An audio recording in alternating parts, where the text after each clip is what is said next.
Hello, everyone. We are live. Welcome to another live stream Monday. My name's Francisco Cantu. I had done 2 weeks ago, I had taken over the English live streams, but last week we had David, I believe. The week before that, we had Laura, and now I'm back in the English live streams. I believe this is my first time doing the YouTube and Facebook ones by myself, so it's nice to be here. Thank you so much for having me, for welcoming me into your homes, your screens. And yeah, I'm very excited to go ahead and talk today about my experience when I let's see, taking us 5, 6 years back when I was going through the process of applying to college, picking out my final college list, deciding where to go. Yeah, so today's presentation, I'm still going to give it a little bit more time for more people to tune in. But today's presentation is going to be about the 3 strategies that helped me earn a full ride scholarship. So, you know the drill.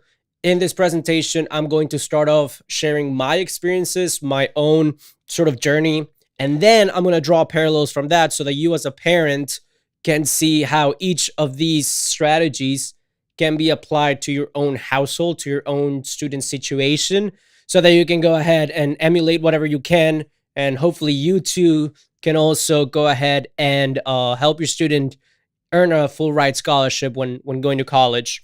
Yeah, I just want to say this video was brought to you by our program Best College Aid. So a little bit more on them later, but I just want to invite you, in case you didn't know, to our weekly live streams. If you're a first-time watcher, we do these live streams every week. So today, Monday, 3 p.m., we're doing the YouTube and Facebook live streams. Tomorrow, we'll be back here with our Instagram and TikTok lives. So one thing to keep in mind, however, is that we record every single one of our YouTube live streams. So if after this, you found some bit of information useful, you want to go back to it, you can always tune back into our YouTube channel, also on Facebook, and watch this live recording. However, I do want to mention that everything that I mentioned today and that we covered today is going to be just a slight, tiny little part of what is our free training of our 6 tips to help your student get accepted to college with scholarships. So if you click the link below, you're going to be able to sign up for that. Even right now, as we're getting ready to start and as we're waiting for more people to tune in, you can go ahead and click that link, open up a second window, reserve your spot while you're listening to this conversation. It would be a good use of your time to go ahead and check that out. But I just want to get that out of the way as before we get started. Now, Laura, who was here 2 weeks ago and who is our social media star, she is in the live monitoring the chat, so you can see right here, hope everyone, I'm sure she meant hope everyone's having a good day. Thank you for joining. So yeah, she'll be right there in the comments. If you have any question, you can go ahead and drop it there, and then she is going to be answering it. Again, I'm going to be broadcasting the questions that you post so that at the end of this presentation, I can go ahead and answer those questions. And yeah, if I don't get to it, odds are that Laura is going to be in the chat answering those, but I'll try to get through all of them at the end of the presentation. And if you are watching us from somewhere else, go ahead and drop down where you're watching us from. I was telling the Spanish live stream attendees that we have had people from California, North Dakota, West Virginia, North Carolina, New York, Florida. So we might be investing in a little like map that we can keep up back there and just keep on adding people as they join from different states and different places. It's nice to see that we're reaching so many people from so many different places. So do comment where you're watching us from. And I believe it's time to get started. So without further ado, here are the 3 strategies that helped me earn a full ride scholarship. Let's get started.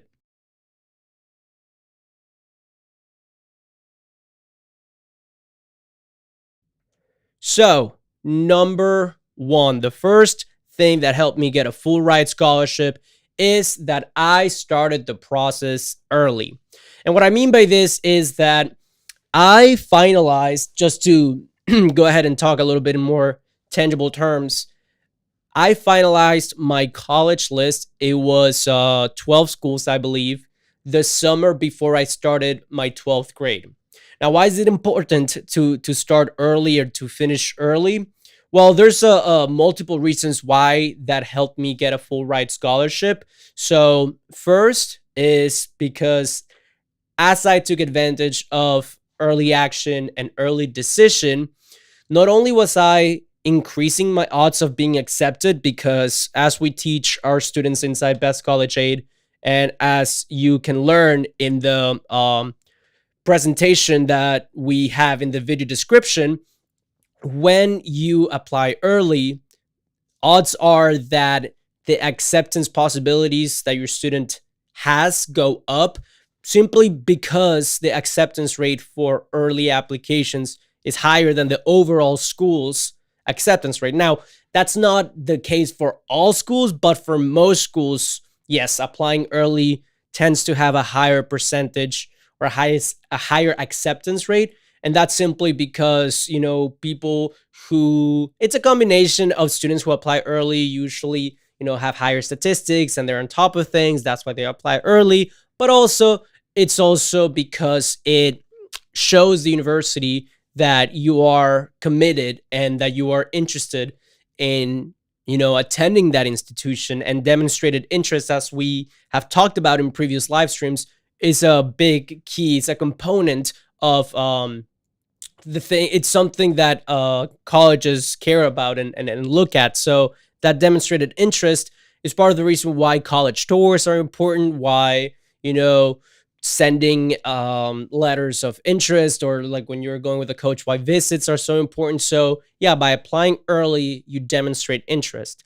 Now, everything that I've talked about so far has to do with getting accepted, with increasing odds of acceptance. But the presentation today is not called how to increase your odds of acceptance. It's called how to, the strategies that help me earn a full ride scholarship. So how does applying early, yes, increase your odds of acceptance, but how does that increase the chance of a scholarship or to increase your financial aid? Well, by applying early, you get your acceptance letter and your financial aid award earlier than had you been applying on the regular decision. And by having that in your hands early on, so in my case, I applied to UNC Chapel Hill before the October 15th early action deadline, which meant that by December, I knew that I had gotten accepted. And because I had that acceptance letter at UNC Chapel Hill with a financial aid package attached to it, I was able to see, okay, UNC Chapel Hill is offering me this amount of money for this amount of time, and that is the bare minimum of what the other schools have to meet for me to even consider them, because UNC was already at top of my list. So what would have happened had I not been accepted to UNC? Well, because it was still December when those decisions came out, I would have had to pivot. I would have had to say, okay, I wasn't accepted. I didn't receive this amount of money, but it's still December. So I still have all of the regular decision deadlines that are on January 1st, January 7th, January 15th, late January. So by applying early, you allow yourself some breathing room to go ahead and compare the financial aid awards that you receive, and to pivot if you have to, and change your plan if you have to, and apply to schools that you would have otherwise not maybe applied have you not gotten the financial aid that you're supposed to receive. So that's the first way that applying early benefits you, in the sense of working your way towards a full ride or increasing the amount of money that you receive.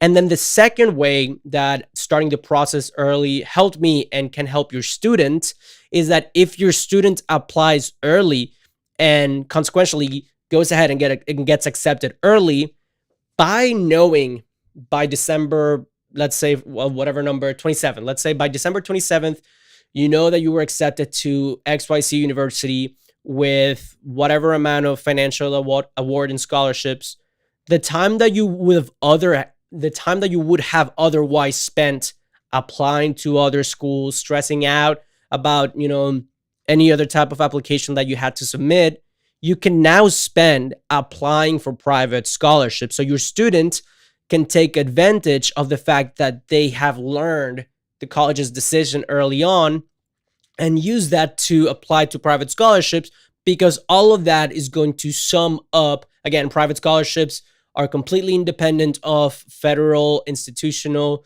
and state aid. So in my case, because I knew by December of 2016 that I was going to go to the University of North Carolina at Chapel Hill, I spent the second semester of my senior year, instead of finishing up other applications, I started applying for private scholarships. And the case for me and my brother David, we both received private scholarships. In my case, it was from Comcast, and we're going to talk a little bit more about extracurriculars and other stuff that is relevant when applying to private scholarships. But for now, all you have to know is that by devoting the time that I now had from applying early to applying to private scholarships, I saved myself a lot of money, because I could use the little time that the amount of time that I would have spent applying to schools, I used to apply to private scholarships, and that went towards tuition. So that is the second benefit of starting the process early on and having that list early on,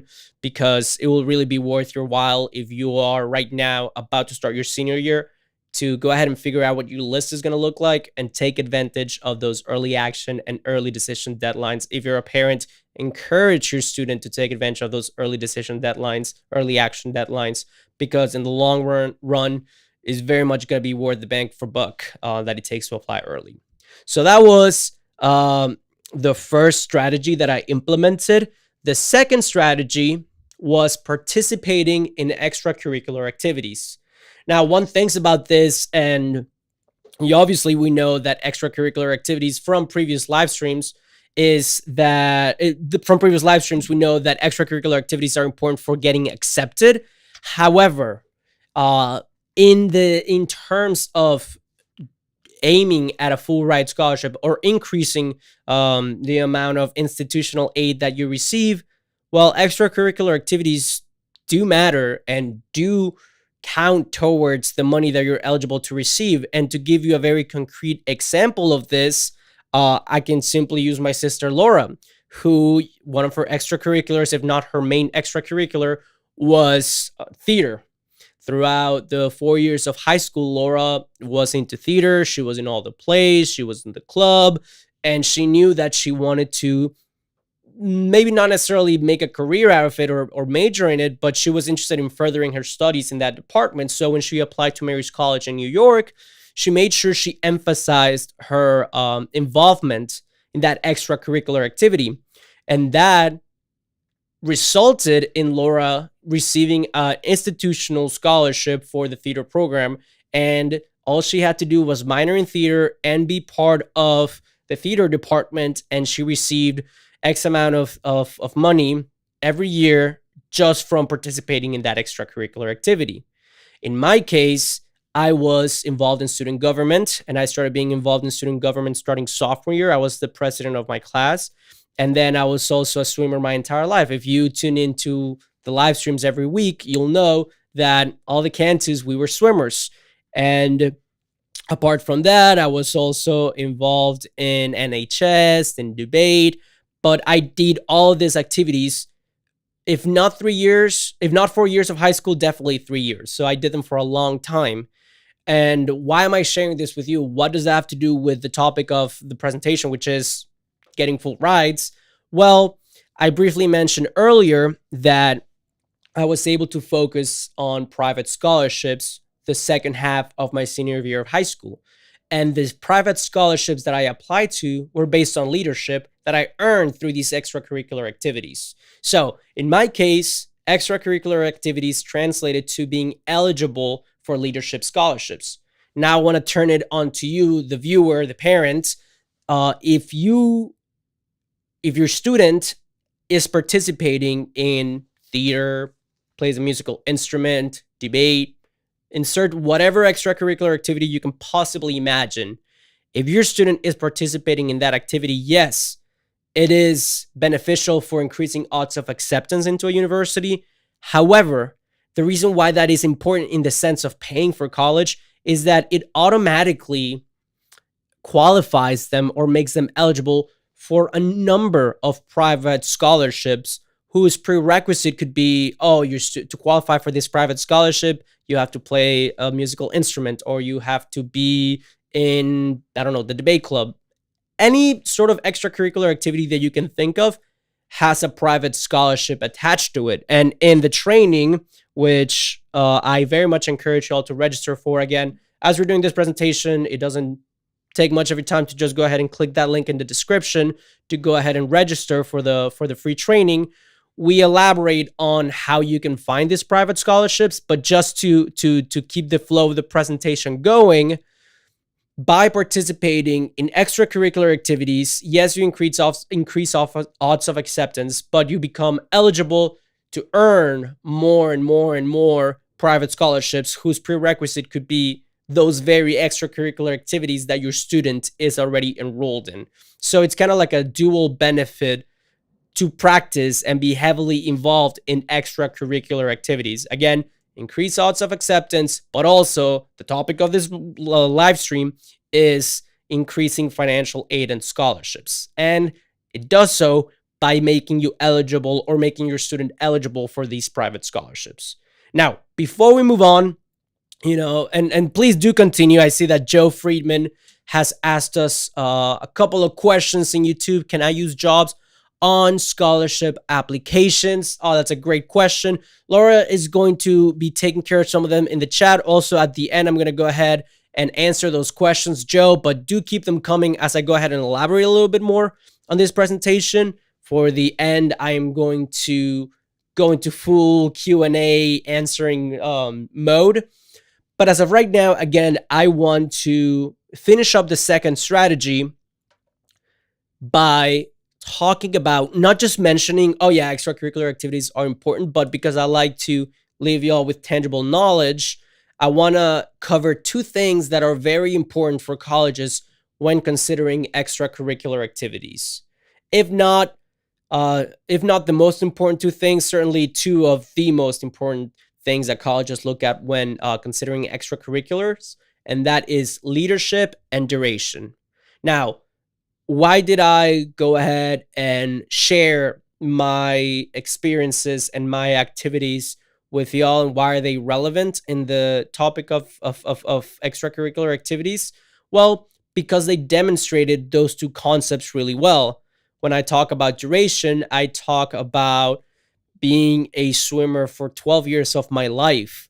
If you're a parent and your student plays a musical instrument, or your student has been, in the marching band or dancing, or,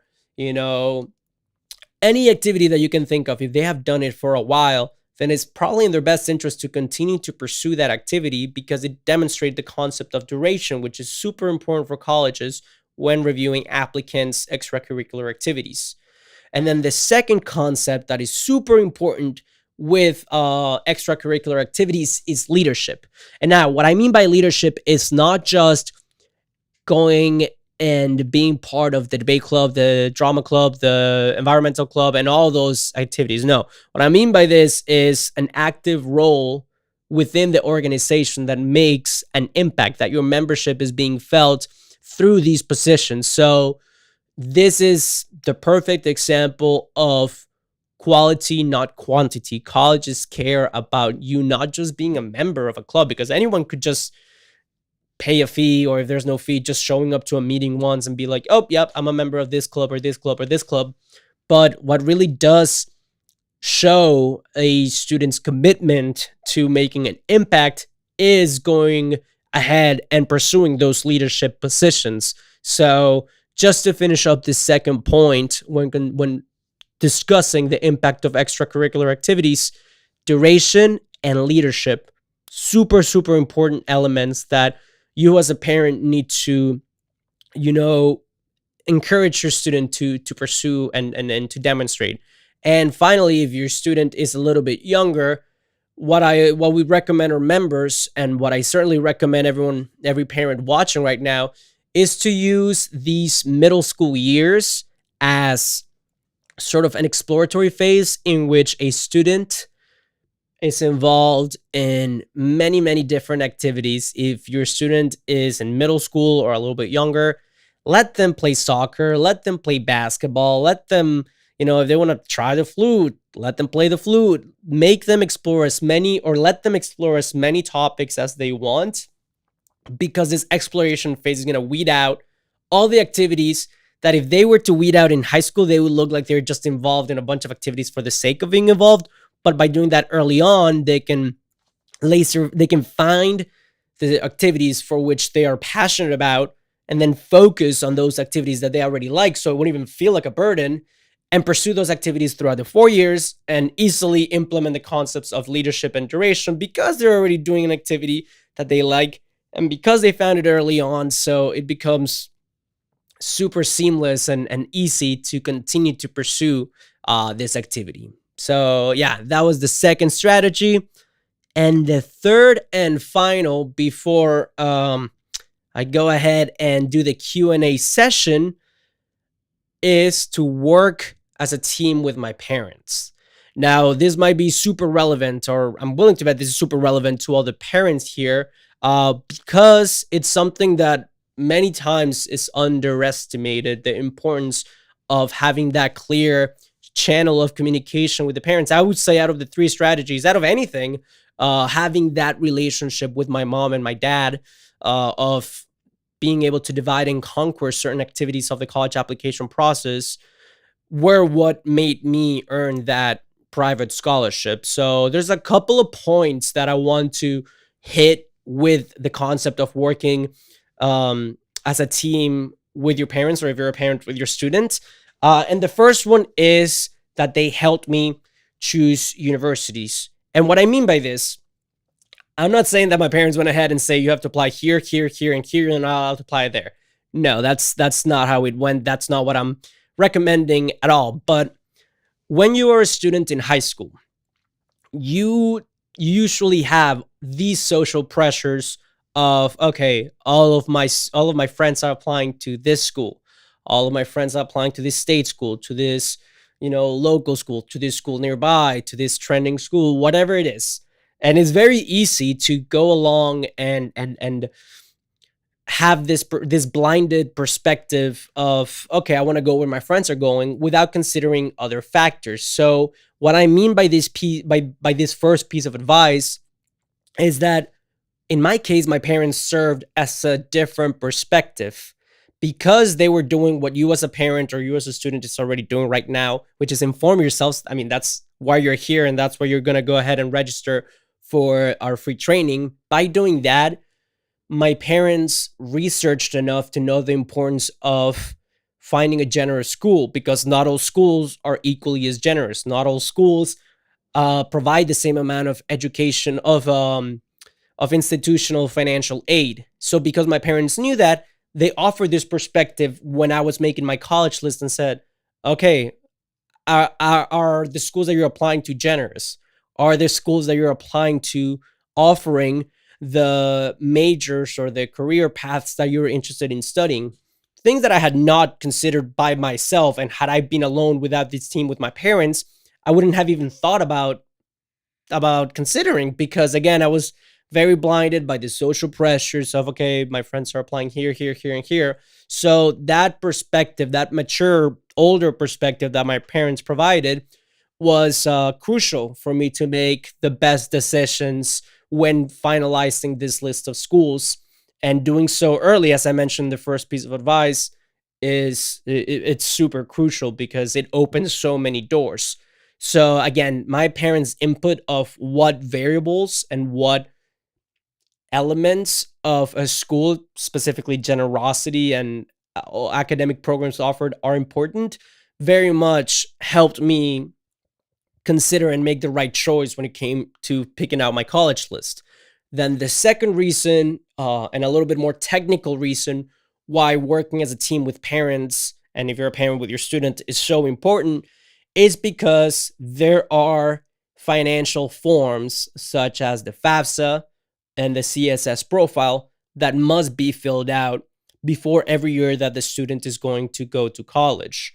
And why is this important? Well, when I was 17, 18, eventually I learned more about it and whatnot through experience. But when a student is still in high school, these forms, which use information from the tax returns, use information about the household's income, um, all these forms seemed a little bit daunting to me. I'm not saying that a student can't do them, they definitely can, but having the support to even find those tax documents is super crucial for a student to complete these forms on time. Because again, as we've talked about in previous lives, and as you'll learn when you register for the free training, the FAFSA and CSS profile, the benefits that you reap from them are on a first come first serve basis. So having direct access to, again, forms like the tax returns and whatnot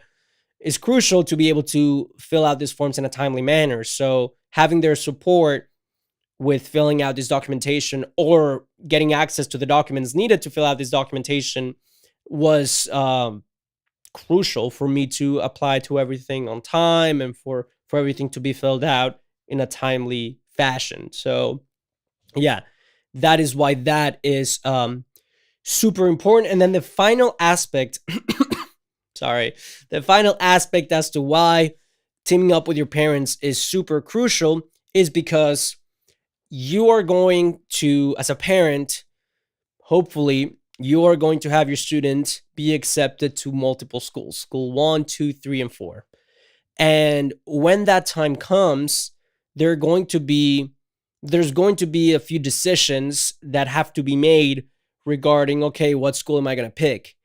And your student, again, as you'll learn throughout the presentation that we have prepared for you, a student has the ability to negotiate financial aid packages, to negotiate with universities based on what they have heard or received from other institutions, if money is something that is keeping them from attending a specific university of their choice. So being able to have a united front with your parents and talk about the strategy that will be implemented when negotiating these financial aid packages is super beneficial. And having a list of, okay, these 5 schools accepted me. This one is out of state. This one is in state. This one is a little bit more expensive, but it has a program that I like. Having that conversation with your students, if you're a parent, is very important, because you're going to be able to compromise in certain things. Something as small as, I don't know, maybe if you're a parent, you can say, okay, you can have the old car so you can drive to school, or little things like that that are specific to each family and their situation. It's so much easier to have those conversations when you have been working together as a unit and you have to decide what school you're going to end up, your kid is going to end up going to. So that's why having that united front is super, super important. And that's what helped me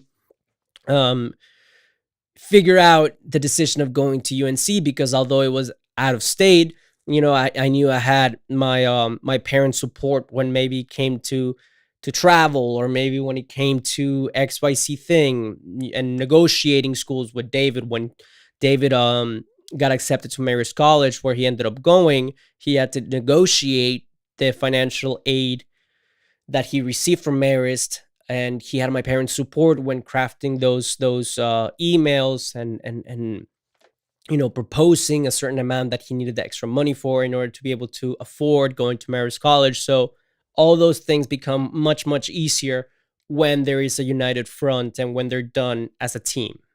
So yeah, that was the final strategy, the final element that makes up the list of the 3 things, the 3 strategies that helped me go to UNC Chapel Hill with a full ride scholarship. Again, that would be starting the process early, taking advantage of those early deadlines. In my case, for UNC Chapel Hill, early action increased my odds of acceptance, and then gave me time to focus on private scholarships.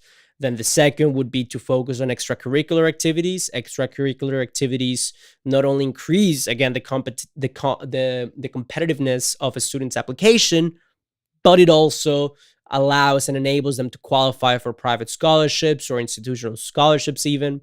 And then the final one is to go ahead and, if you're a parent, make a team with your students and know that they can count on you for support when it comes to picking out a list of colleges, filling out those financial forms, and negotiating a school. So that was a summarized version of the three strategies. And before I now go to the Q&A session, and before I answer all the questions that have been accumulated through the YouTube and Facebook chat, I want to go ahead and invite you once again, if you have not already done so, to go ahead and register for the free training. Again, we've prepared this free training with the 6 tips to help your student get accepted to college with scholarships based on the experiences that my siblings and I went through. Again, the whole reason why we do this is because throughout our years and as a family, my siblings and I accumulated over $500,000 in financial aid and scholarships for college, and it enabled us to graduate, receiving a full ride each. So we believe in giving back, and we believe that there's a lot of value in sharing. And again, that's the whole point of why we're even doing these live streams, to share what we went through and to enable and empower other families with the knowledge that we were blessed enough to be empowered by. So yeah, I just wanted to go ahead and share that with y'all. If you can go ahead and click that link in the description of this live stream, and you can register again as I'm going through these questions. And before I read the first question, I do want to invite y'all also to follow us in our platforms. We have YouTube, Instagram, TikTok, and Facebook. Super easy handle, Best College Aid USA. The reason why we have the USA at the end is because we also have a version of all these platforms in Spanish, which is just Best College Aid. But again, if you're a parent and your student, let's say your student only, speaks English, or you only speak English, Best College Aid USA. But if you have friends who are more comfortable in Spanish, you can go ahead and send them to Best College Aid USA. But whatever it is, whatever platform you decide to follow us on, just know that by following all of them, you are not only going to be able to stay up to date with these live streams that we do every week, but content in the shape of reels, in the shape of shorts, Instagram posts, and any and every type of content that we produce. Yeah, you're going to be able to access it real time if you just follow us at Best College Aid USA in all the platforms. So with that being said, let me go ahead and answer some of the questions that I have received in the chat. Let's see. Some of them are from a previous live stream, but the other ones are right here from the chat. You're going to be able to see them on the screen. So the first one is from Emily Morris. My student failed a class last year. He usually gets good grades, but this class was a little challenging for him. What should he do? So there are multiple courses of action, Emily, that your student could take.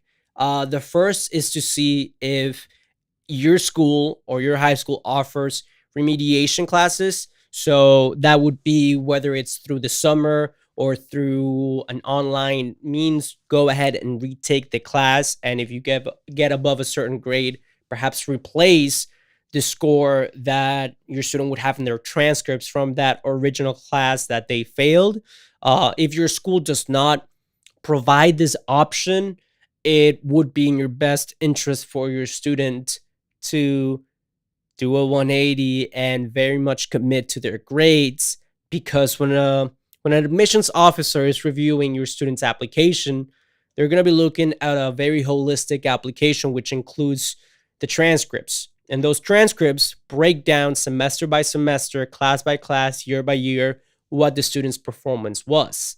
So if by fail, you mean that throughout the entire year, they got an F and they didn't pass the class at all, then yeah, I mean, the next year, the priority would be to go ahead and get that. Regardless of what the situation was, the priority is to very much commit to improving your grades, but more specifically, if that was, let's say, pre-algebra and the next year they're taking algebra 1, go ahead and make a priority to increase those grades in algebra 1. Why? Because colleges are going to be able to see the natural progression that followed that failure. So if your student fails, the college admissions officers are going to be able to see, okay, what did they do the semester after they got that F?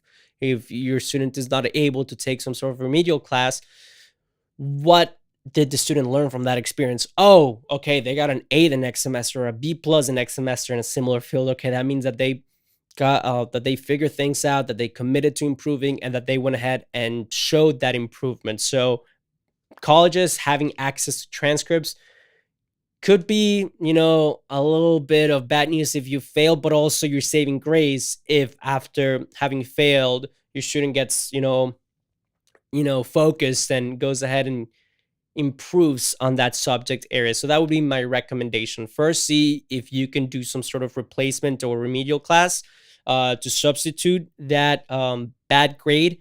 And then if not, then you got to commit. Your student has to commit to improving their grades for the next semester and turn that weakness into a strength that they can later talk about in their application. Again, if they suffered or their grades suffer from an external circumstance, whether that is COVID, which affected families differently throughout the United States, if there was some personal reason or something that very much affected the student, I would certainly make note of that in your application so that the admissions officers can understand why things happened, and also to go ahead and improve for the better after that.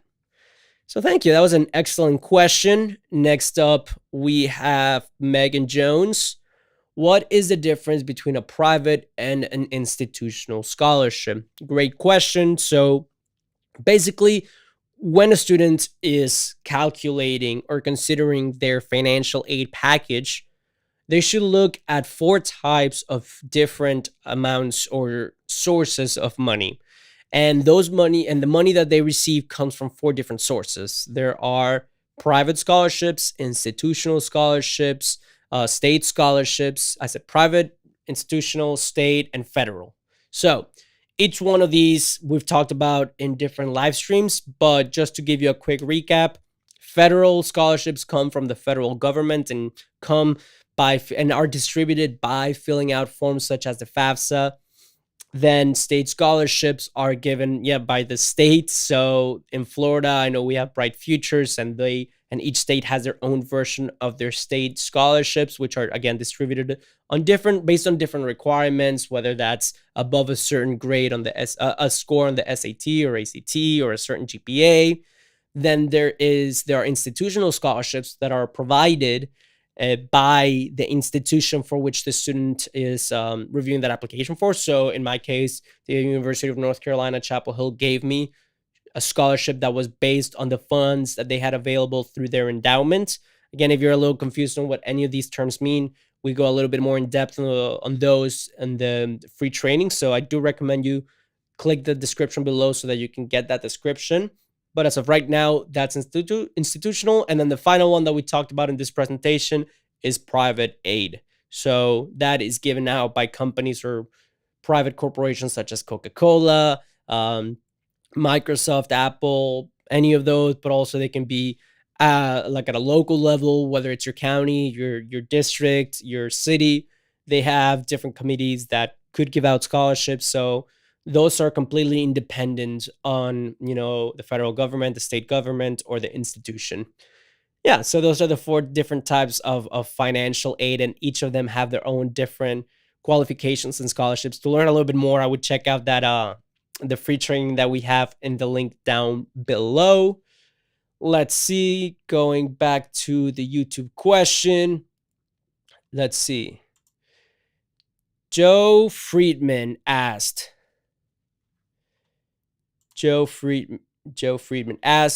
and can you apply for scholarships after you've been accepted? That is an excellent question, Joe. Yes, you certainly can apply to private scholarships after you've been accepted. As a matter of fact, a very common mistake that we see people make it's assumed that you can only apply for private scholarships after you've been applied to a school, but before you start your senior year, I mean, your freshman year of college.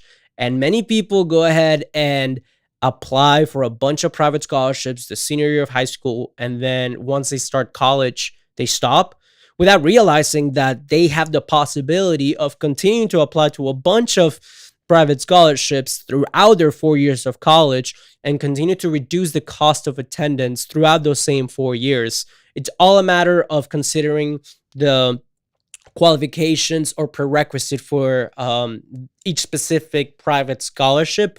But once you meet those qualifications, again, whether that is showing leadership, whether that is above a certain GPA, whether that is that you are going to school in a certain state, whatever it is. And again, we talk a little bit more about how to find those private scholarships in our free training. But all you have to know for now to answer your question concretely is yes, you can continue to apply to private scholarships after you've been accepted. As a matter of fact, it is very much advised and encouraged for you to apply to those private scholarships after you've been accepted. Great question, Joe. Thank you so much. Let's see. Oh, the second question Joe asked is, can I apply to more than one scholarship? How do I know which one is best for me? Kind of just a little bit explained it, but yeah, just to really bring it home, you certainly can apply to more than one scholarship. How do you know which one is the best for me?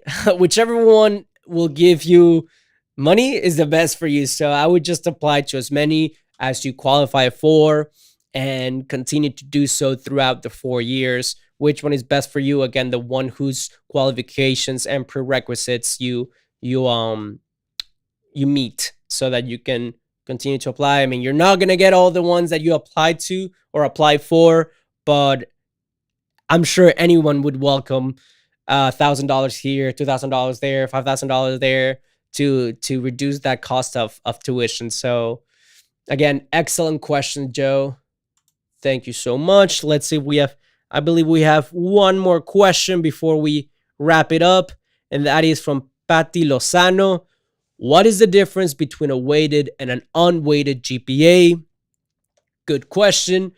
Weighted and unweighted GPAs. Okay, so when calculating a student's academic performance, colleges, high school themselves, but colleges look at what the student did on each one of their classes, whether they received an A, a B, a C, and whatnot.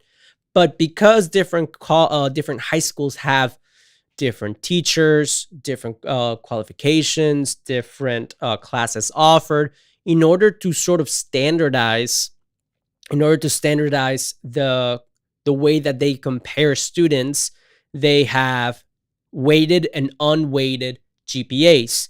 GPA stands for grade point average. So pretty much when you think about weighted versus unweighted, weighted means that it takes weight or consideration. That's the way I like to think about it, that it carries the weight of APs or honors level classes. So what I mean by this is that if you're taking an advanced placement class or an honors class or an IB class, these classes that are a little bit more rigorous, then the weight of those classes will be accounted for when calculating a GPA. So instead of being in a 4.0 scale, they can go up to a 5.0 scale, or even in some schools, they do a 6.0 scale. Again, colleges recalculate all of this, but just to keep it short and sweet and simple, yeah, weighted GPA takes into consideration the rigor of those AP classes. So a B in a regular level class versus a B in an AP class, when it comes to weighted GPA, that B is going to be a higher point average, a higher GPA than that B on that regular class. And then unweighted GPA simply looks at the letter grade. Okay, you got an A, that's a 4.0. You got a B, that's a 3 point something. And it doesn't take into account the rigor of the class. So then that's why colleges go ahead and ask for the transcripts, because each high school calculates those GPAs differently. And what colleges do, in order to standardize everything, they look for the transcripts, and that way they can see, okay, he got an A in this class, that was an AP, a B in this class that was regular or honors or whatever. And then each college has, their own way of calculating and standardizing uniformly all of their applicants. But yeah, that's an excellent question. GPA is super important, certainly one of the most important aspects of every student's college application. So I believe that hits on all of the question, y'all. So again, before I leave, um, I do want to invite you all to our free training. Again, we crafted this to be as concise, and it has a lot of audio visual explanations of what we're saying in this live stream. Sometimes I'm limited by the technology that I have, because yes, I'm speaking to the camera, and yes, I have the slides, but sometimes I can try my best to verbalize some of the concepts that I'm trying to explain, but in this free training, we really take advantage of being able to use infographics and really being able to explain what we're saying. And it covers everything that we've covered in this and all previous other live streams. Very, very valuable. So do go ahead, click the link that we have down below to register for that and learn the 6 tips to help your student get accepted to college with scholarships. And then on top of that, if you want to stay up to date with our live streams, I very much invite you to tune in tomorrow, Tuesday, on Instagram and TikTok to watch this presentation, this live stream. We do those every week. So if you want to invite your student to tune in, or if you want to share it, by all means do so. And also we have in case you're interested in our Spanish version of these live streams, we do those on this same schedule, but at 1 p.m. And other than that, I have nothing else but to invite you one last time to follow us on our platforms, Best College 8 USA across the board, YouTube, Instagram, TikTok, and Facebook. And feel free, again, to share this. We post all of these live streams after they're done on Facebook and YouTube. So if you want to rewatch it, go ahead and do that. Check out the free webinar. And thank you so much for letting me into your homes through your screens. I really appreciate it. And I hope you all have a blessed week. Bye-bye.